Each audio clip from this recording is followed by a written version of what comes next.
केंद्र की मौजूदा सरकार के खिलाफ अविश्वास प्रस्ताव पर बहस का आज आखिरी दिन था, जिसमें प्रधानमंत्री नरेंद्र मोदी ने पूरी चर्चा का जवाब दिया और उसके बाद विपक्ष का अविश्वास प्रस्ताव ध्वनिमत से गिर गया। अविश्वास प्रस्ताव पर प्रधानमंत्री मोदी के भाषण के दौरान विपक्षी सांसदों के लोकसभा से वॉकआउट करने के बाद कांग्रेस सांसद सोनिया गांधी और राहुल गांधी भी संसद छोड़कर चले गए। कांग्रेस नेता राहुल गांधी के फ्लाइंग किस विवाद पर सत्ता पक्ष और विपक्ष की बयानबाजी जारी है। बुधवार को बीजेपी सांसद स्मृति ईरानी ने राहुल गांधी के खिलाफ गंभीर आरोप लगाए थे, जिसके बाद से विवाद थमने का नाम नहीं ले रहा। इसी दौरान सपा महासचिव शिवपाल सिंह यादव ने राहुल गांधी के समर्थन में कहा कि राहुल गांधी विपक्ष के बड़े नेता हैं और अगर वो हाथ भी लाएंगे तो बीजेपी के लोगों को आपत्ति होगी। विपक्ष के बड़े नेता हैं, अगर वो हाथ भी हिलाएंगे तो भारतीय जनता पार्टी के लोगों को आपत्ति होगी। नई नियमावली जो आ रही है सर, नई नियमावली भी आ रही है। अब नई नियमावली में हम लोग संशोधन दे रहे हैं।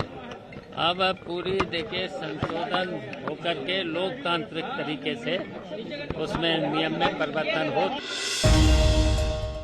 समाजवादी पार्टी के अध्यक्ष अखिलेश यादव केंद्र और यूपी की बीजेपी सरकार को घेरने का कोई भी मौका नहीं चूकते। वाराणसी की एक वायरल वीडियो को लेकर अखिलेश यादव ने बीजेपी सरकार पर तंज कसते हुए ट्विटर हैंडल पर लिखा कि तमंचा और तमाचा की भरमार, जय हो बीजेपी सरकार। आरएलडी के विधायकों ने सीएम योगी आदित्यनाथ से मुलाकात की। इसके बाद से ही यूपी में चर्चाओं का बाजार गर्म है, लेकिन रालोद के नेताओं का कहना है कि एक शिष्टाचार मुलाकात थी। सीएम योगी केवल बीजेपी के सीएम नहीं, वो पूरे राज्य के सीएम हैं। विधायक अपनी बातों को रखने के लिए उनसे मिले थे।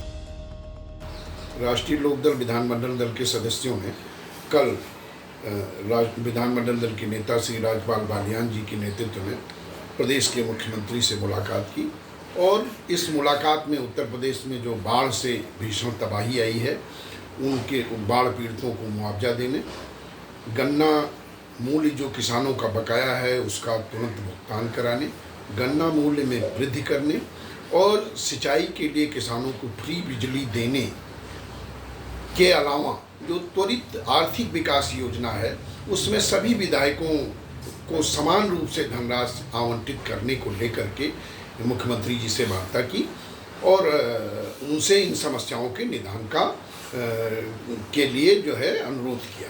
और इसके अलावा राष्ट्रीय लोकदल के विधायकों ने अपने अपने क्षेत्र की विकास की समस्याओं को भी उनके सामने रखा और उनके निदान का के लिए उनसे अनुरोध किया।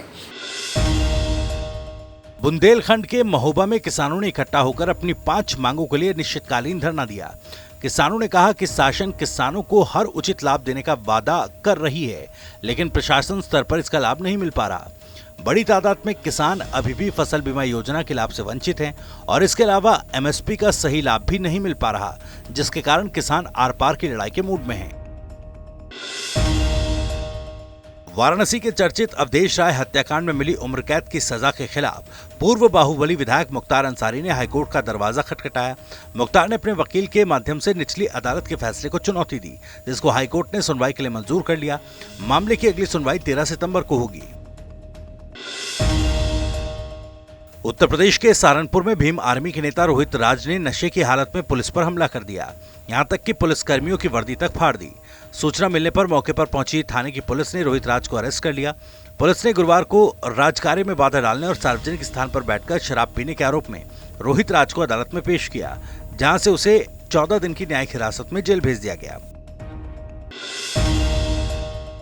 आजमगढ़ के चर्चित छात्रा श्रेया तिवारी की मौत के मामले में जेल में बंद प्रिंसिपल और क्लास टीचर को सीजीएम कोर्ट से जमानत मिल गई, जिसके बाद दोनों को जेल से रिहा कर दिया गया।